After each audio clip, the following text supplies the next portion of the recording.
Hi hello welcome to Kiran TV news. రాజకీయాలు ఎవరైనా చేస్తారు, కానీ రాజకీయాలని సేవ కోసం, ప్రజల కష్టాల్లో నిలబడటం కోసం చేసేవాళ్లే జనసేన పార్టీ, జన సైనికులు, జనసేన పార్టీ నాయకులు, పవన్ కళ్యాణ్ గారు అని అంటారు. వాళ్ళ గురించి ప్రత్యేకంగా చెప్పాల్సిన అవసరంలా. రాష్ట్రంలో, రెండు తెలుగు రాష్ట్రాల్లో ఎక్కడ ఎలాంటి ఇబ్బంది, ఎలాంటి సహాయం కావాలన్నా వాళ్ళు మొదటడుగు వాళ్ళ దగ్గర నుంచే పడుతుంది. అది వాళ్ళ ఇలాంటి విపత్త, అలాంటి విపత్త అనేది ఏమీ లేదు. వాళ్ళకి సేవ చేయటమే రాజకీయం అనేటువంటి తత్వాన్ని పవన్ కళ్యాణ్ గారు నేర్పుకుంటూ వచ్చారు. ఈవెన్ ఆయన గురించి మనం ప్రత్యేకించి చెప్పాల్సిన అవసరం లేదు. దేశంలో ఎక్కడ ఎలాంటి సహాయం కావాలన్నా, ఎలాంటి విపత్తు వచ్చిందన్నా ఆ కుటుంబం నుంచి చిరంజీవి గారు కావచ్చు, పవన్ కళ్యాణ్ గారిదే మొదటి పడేటువంటి పరిస్థితి ఉంటుంది. అలాంటి ఆయన దగ్గర నుంచి ఎలాంటి కార్యక్రమాలు చేస్తున్నారంటే మనం మాటల్లో చెప్పలేము. చాలా కార్యక్రమాలు ఉంటాయి. అయితే రీసెంట్గా ఖమ్మం జిల్లా వైరా నియోజకవర్గానికి చెందినటువంటి జన సైనికుడు కట్టా రామకృష్ణ గారికి 3 ఏళ్ల కుమారుడు శ్రీ హర్ష అనేటువంటి చిన్న బాబుకి గుండె సంబంధిత వ్యాధితో కుకట్పల్లి అంకుర హాస్పిటల్లో చికిత్స విషయాన్ని తెలుసుకుని ఆర్థిక ఇబ్బందుల్లో ఉన్నటువంటి రామకృష్ణ గారికి సోషల్ మీడియా ద్వారా ఫండ్ని రేజింగ్ చేసి దాదాపు 5,07,919 రూపాయలు అందించడం కోసం జనసేన పార్టీ ప్రధాన కార్యదర్శి అయినటువంటి రామ్ తాళ్ళూరి గారి చేతుల మీదుగా నిన్న వాళ్ళకి అందించడం జరిగింది. ఇలాంటివి కనీసం ఎక్కడో ఒకక్కడ మన ఇండియాలో కావచ్చు, అబ్రాడ్లో కావచ్చు, దుబాయ్లో కావచ్చు, అనేక దేశాల్లోనే కాకుండా తెలుగు రాష్ట్రాల్లో జనసేన పార్టీకి సంబంధించినటువంటి జన సైనికులు, కార్యకర్తలు కావచ్చు, వీర మహిళలు కావచ్చు, లేదంటే నాయకులు కావచ్చు, ఏదో ఒక విధంగా సహాయం చేస్తూనే ఉంటారు. ఎక్కడొకక్కడ ఎవరో ఒకరికి హెల్ప్ అనేది చేయటమే వాళ్ళ పరమావధిగా పెట్టుకుని పనిచేస్తారు. అందుకనే అంటున్నాను, రాజకీయాలు ఎవడైనా చేస్తాడు, కానీ ఇలాంటి రాజకీయం చేయటం మాత్రం జనసేన పార్టీనే మొట్టమొదటిసారిగా ఎక్కువ స్థాయిలో ఇంత బాధ్యతగా ప్రజల కష్టాల్లో నిలబడటమే ఒక బాధ్యతగా తీసుకున్నటువంటి పార్టీ ఇప్పుడున్నటువంటి రాజకీయ వ్యవస్థలో ఉందంటే అది జనసేన పార్టీ అనేమో అనిపిస్తుంది. ఎందుకంటే ఎవరైనా సరే ఎమ్మెల్యే అయిపోవాలి, ఎంపీ అయిపోవాలి, రాజకీయాలు చేసేయాలి, కొన్ని కోట్లు అధికారాన్ని అడ్డం పెట్టుకుని దోచేసుకోవాలనుకుంటారు. కానీ వీళ్ళు మాత్రం మనం రాజకీయాల్లోకి వచ్చింది సేవ చేయటానికి, ప్రజల కష్టాల్లో నిలబడడానికి, వాళ్ళ కష్టాలు తీర్చడానికి అనేది పవన్ కళ్యాణ్ గారు అధికారంలోకి వచ్చిన తర్వాత మనం చూస్తున్నాం.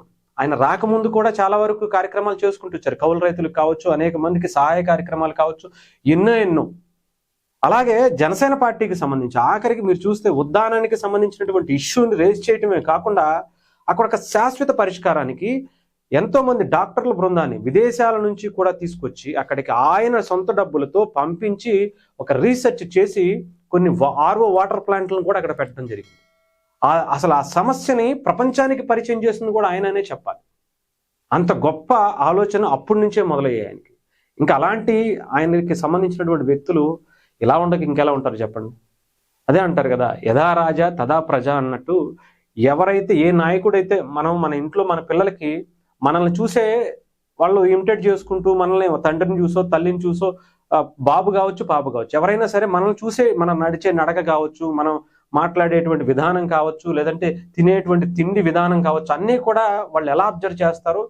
అలాగే ఏ రాజకీయ పార్టీ అయినా సరే మా నాయకుడు ఎలా ఉన్నాడు, మా నాయకుడు ఇలా మాట్లాడమంటున్నాడు అంటే అలాగే మాట్లాడతారు. మా నాయకుడు ఎలా మాట్లాడితే కింద వాళ్ళు కూడా అలాగే మాట్లాడతారు. అదే పరిస్థితి పవన్ కళ్యాణ్ గారికి సంబంధించినటువంటి పార్టీకి కూడా వచ్చింది. ఆయన చేసేటువంటి సేవా కార్యక్రమాలు కింద వాళ్ళు కూడా చేస్తున్నారంటే మాటలు కాదు, ఎన్నో కార్యక్రమాలు. కొంతమంది అయితే సంవత్సరాల తరబడి అన్నదాన కార్యక్రమాలు చేస్తున్నటువంటి వ్యక్తులు కూడా ఇంకా ఆంధ్రప్రదేశ్లో చాలా మంది ఉన్నారు. తెలంగాణలో కానీ, ఆంధ్రప్రదేశ్లో కానీ, ఇతర దేశాల్లో ఎన్ఆర్ఐస్ కానీ అందరూ కూడా ఇక్కడికి వచ్చి ఎవరికైనా ఏదన్నా కష్టం వచ్చిందంటే మొట్టమొదటి ఎవరికైనా సరే ఆంధ్రప్రదేశ్లో అయితే ముఖ్యంగా అది ఊరి సమస్య అయినా, ఇంటి సమస్య అయినా, వ్యక్తి సమస్య అయినా సరే ఒక్క పవన్ కళ్యాణ్ గారి పార్టీ లేదా జనసేన ఆయనకి ఏదో ఒక రకంగా తెలియజేస్తే చాలు, మన కష్టం తీరుతుందిరా బాబు అని. మరి అలాంటిది జనసేన వాళ్ళ కుటుంబానికి కష్టం వస్తూ ఊరుకుంటారో చెప్పండి. అందుకనే వాళ్ళ కుటుంబానికి సంబంధించినటువంటి ఒక వ్యక్తి వాళ్ళ బిడ్డకు కష్టం అంటే జనసేన పార్టీకి సంబంధించి ఇలా రామ్ తాళ్ళూరి గారు వాళ్ళ నేతృత్వంలో సోషల్ మీడియాలో ఫండ్ రైజింగ్ చేసి 5 లక్షల రూపాయలు ఆ కుటుంబానికి ఆర్థిక సహాయం చేశారు. ఆఖరికి ఇన్సూరెన్సుల గురించి కూడా ఇప్పుడే సభ్యత్వ నమోదులు కూడా ప్రారంభమవుతున్నాయి. వాటి గురించి మనం ప్రత్యేకించి చెప్పుకోవసరం. దేశ చరిత్రలోనే కార్యకర్తల కోసం ఇలాంటి ఒక ఆలోచనకు శ్రీకారం చుట్టినటువంటి పార్టీ చుట్టింది అక్కడతో ఆపేయకుండా దాన్ని ముందుకు తీసుకువెళ్ళటం కోసం దాదాపు 12 నుంచి 13 లక్షల మందికి ఇప్పటికే సభ్యత్వాలు చేపించుకుని వాళ్ళకి అండగా, వాళ్ళ కుటుంబానికి ఒక భరోసాగా నిలిచినటువంటి పార్టీ కూడా జనసేన పార్టీనే. ఈ దేశం మొత్తంలో చెప్తున్నా. చాలా పార్టీలు ఉంటాయి, కార్యకర్తలు పట్టించుకోరు. వాళ్ళ జెండా మోయటం కోసం వాళ్ళని అవసరమైతే కేసులు పెట్టి లోపల దోసేసినా కానీ ఎవరు పట్టించుకునే వాళ్ళు ఉండరు. కానీ నిజంగా వాళ్ళు పడినటువంటి కష్టం అంతా ఇంత కాదు, కానీ వాళ్ళకి గుర్తింపు ఉండదు. కానీ వాళ్ళకి కష్టం వస్తే వాళ్ళ వెనకాల నిలబడేటువంటి వ్యక్తి ఉండరు. వాళ్ళకి ఏదన్నా అయ్యిందంటే కుటుంబం రోడ్డు మీదకి వచ్చేసినా కూడా ఎవరు పట్టించుకునేటువంటి పరిస్థితి ఉండదు. కానీ పార్టీ అనేటువంటి పార్టీ ముందు ఆ కార్యకర్తలను కాపాడుకోవాలనేటువంటి ఆలోచన పవన్ కళ్యాణ్ గారు తీసుకొచ్చారు చూసారా, అది అంత గొప్ప విషయం. నాకు తెలిసి ఈ దేశంలో చాలా పార్టీలు ఉన్నాయి, కానీ ఎవరో చేయలేకపోయారు, ముందుకు తీసుకెళ్ళలేకపోయారని చెప్పాలి.